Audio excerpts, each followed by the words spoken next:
Hi Tim, this is Ophelia Magica, and today we're going to be talking about a strategic family therapy, which I believe is such a great tool that we can have on our toolbox to help families that are struggling and to finding solutions to their problems, and in which one of the main concepts is that they don't know how to communicate or they don't understand the way they communicate each other. They might be saying one thing, but they mean another thing. Um, so to start, I would like to say something about the movie To the Bones. I never seen it before, so even though it was encouraged for us to see the trailer, I go ahead and end up watching the movie, which I really enjoy it, and I wish I had time to watch it 2 or 3 more times to understand the concept better. So, To the Bones, one of the main actors is Ellen. Ellen is a 20 years old girl um, who suffers from anorexia nervosa. It seems that she had been experiencing anorexia for the past 2 years. It seems that she was living with mom. First of all, her parents are divorced since she was very little. And then she ended up staying with mom, and mom married another girl. And 2 years prior to the last moment where she went into the hospital, it seems like she moved to live with a stepmom and a stepsister. She has a very cool relationship with a stepsister. You can see their bonding among each other. And there is a paradoxical behavior display among the stepmom and Ellen. I can see that the stepmom cares about Ellen, and but she doesn't exactly knows how to speak to her. And there's where we can see this meta communication of what is it, the meta messages that they send to each other. Stepmom apparently shows like she cares even more than the biological mom. Biological mom has this relationship with new girlfriend, and apparently it seems like even though Ellen is her daughter, she does care, but she cares more about her marriage with this new girlfriend. So it might seem that Ellen is perceiving that like I'm not even good enough to be loved. I'm not, my dad left my mom, and I might feel like he doesn't care about me. Now my mom is into another marriage, and I'm left out. Pretty much, she feels left out. And even though she's living with a stepmom, it seems that stepmom, even though she's a little bit harsh in the way that she talks to Helen, it seems to be that is the only person that she can actually feel that support. Dad is not present. Dad is not on the picture. He's work, work, work. And it to me seems like there is a dysfunctional triangulation or dysfunctional triangle in which Ellen could be being affected in her behavior. The anorexia nervosa could be as a root of the causes that she sees that she feels left alone. That is not there. And by her behavior, she could be creating this, you know, ally in which she's sacrificing herself. Of course, this happened unconsciously, it's not planned. But I can see that uh, the behavior that they're all displaying, it could be affected based on the relationship that mom and dad has. So some of the meta messages that they can see to understand that first the meta messages that I can see is the way that they are communicating with among each other, as I mentioned.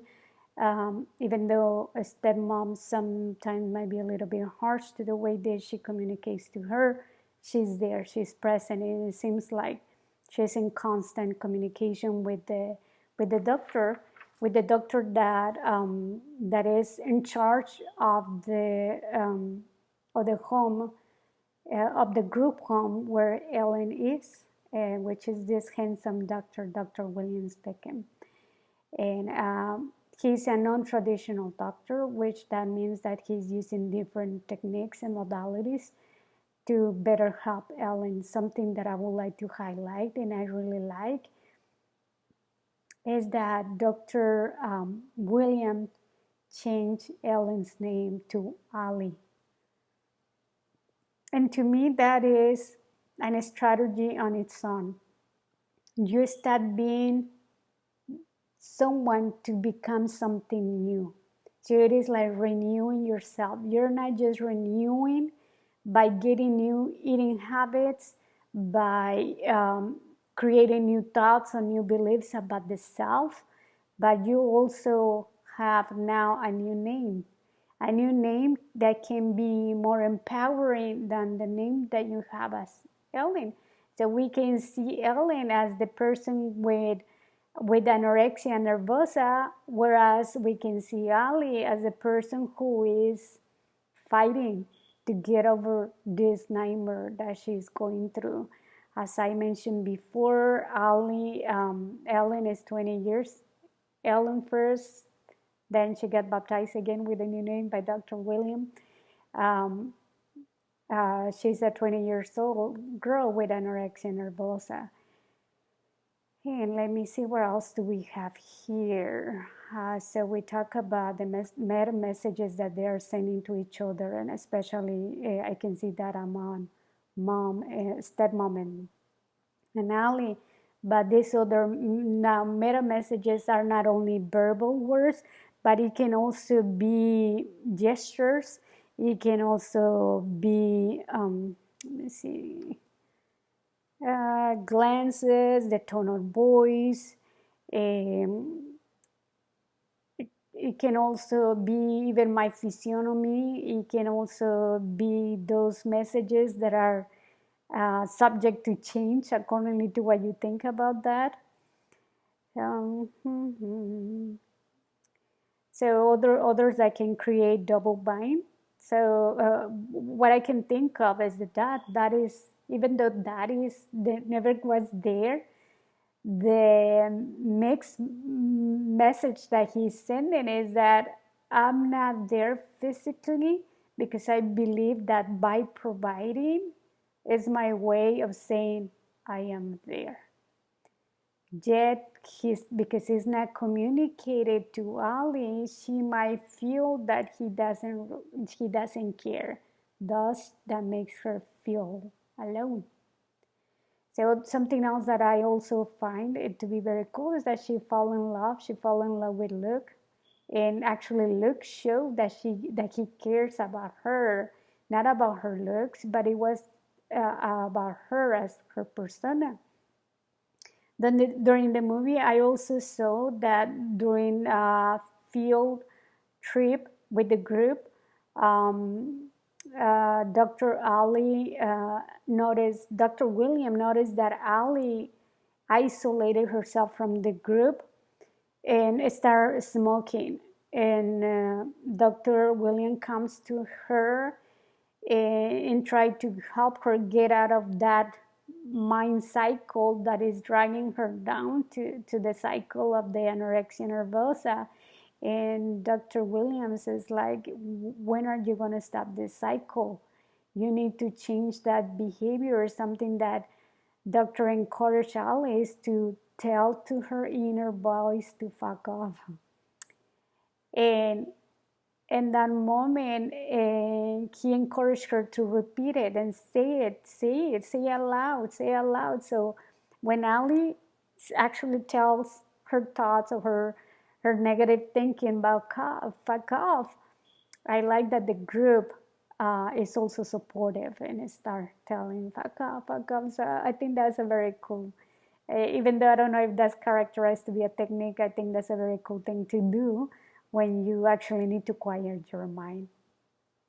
So, what could be the underlying issues presented in the family while using this language of a strategic family? I want to say that there is a lot of reframing that needs to be done, and a lot of changes that we can do work with the family, especially as there are underlying issues that we can see as this tendency for when there is a dysfunctional triangle, the tendency for either children or other adults can, sacrifice themselves, sacrifice their health. It can be their physical or mental health in order to keep marriage and relationship going. And this one, I can see that it could be that that is not there, that is not present, but because Ali is presenting this behavior, now stepmom is distracted with Ali. Is distracted with Ali, so stepmom is like, yeah, you take care of the business, you work, you don't worry. I take care of Ali, I take care of our children. And I see that, and so I also see that as an underlying issue is the relationship Ali has with mom. To me, it seems to be distance. It seems to be that Ali, doesn't trust mom, or she doesn't probably feel loved, of that mom cares enough to be there with Ali. I see something that triggered Ali to change, as we see at the final part of the movie, where Ali had a dream. Had a dream when she was in the middle of the nowhere. While she went for a walk, she fell asleep, and on that dream, she was in this dream with Luke and another. I think it was only Luke, and she had the ability to see herself and where she was, how she looked, and she was asking in her dream, is that me? Is that me? And she noticed how her body was laying on the floor, and very skinny, almost to the bones. And at that moment, she kind of have an experience, out of the body experience, in which she make the decision to go back to the home group, to the group home, and take care of herself. So there is a lot of underlying issues that definitely needs to be put on the table in order to do therapy, especially strategic therapy. And a strategic therapy, according to the model, now the strategic therapy, and I think this is something I should have said at the beginning. Strategic therapy is directed by the MRI group, and it is better explained by Haley and the Milan Association, because that's how they embrace all these three.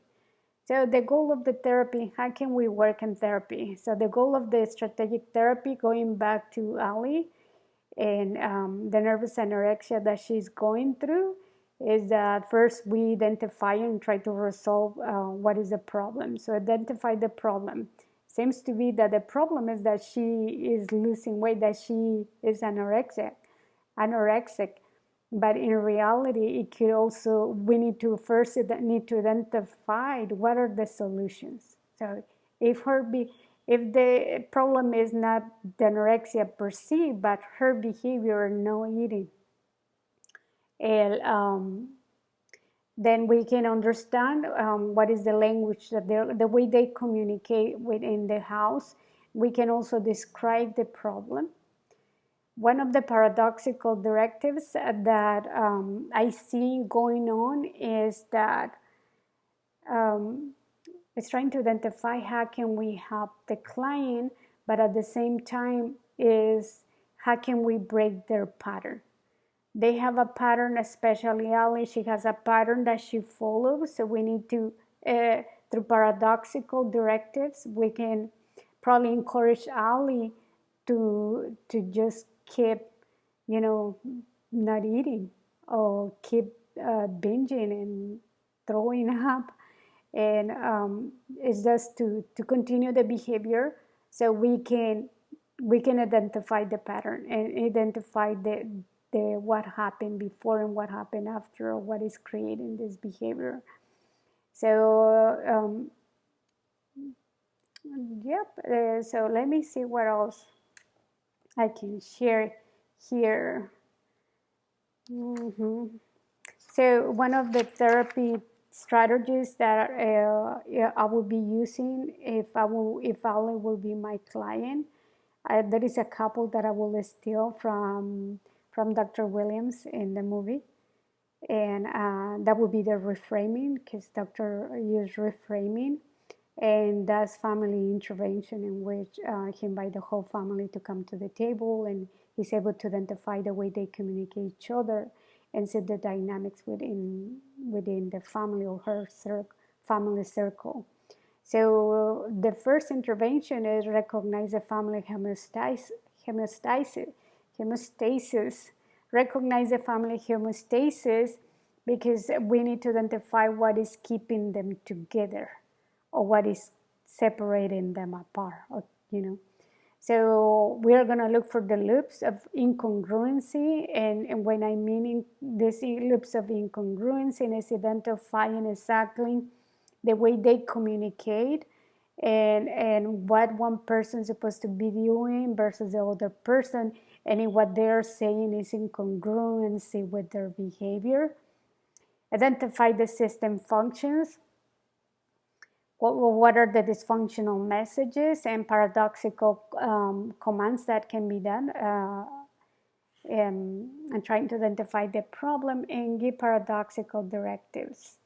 And that's something that I myself need to work on, and identifying exactly what are those paradoxical directives, because you might be telling, for example, one example that come to my mind is when you're telling one of your children's to to change a behavior, and yes, while this person while you want this person to change her behavior, you can also ask this person, that behavior that you're showing when you're throwing a tantrum, I don't like it, but I would like to see it again. So in order for us to stop these children to continue to present that behavior, I will encourage them to present it again. And not just that, but record every time that this behavior is presented. So if we go back to Ali, if Ali, if as we see it in the movie, she make an effort and eating vegetables and eating chocolate. So even identifying that behavior, identifying what is creating the behavior and what is stopping it from happening.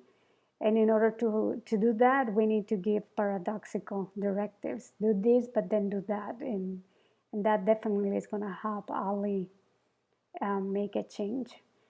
And definitely, strategic family therapy is one of the tools that I am very interested in using. Nonetheless, it might seem paradoxical, because I know that I still have a lot to learn and grasp before I'm able to work with a client. Hopefully I didn't confuse you with this video.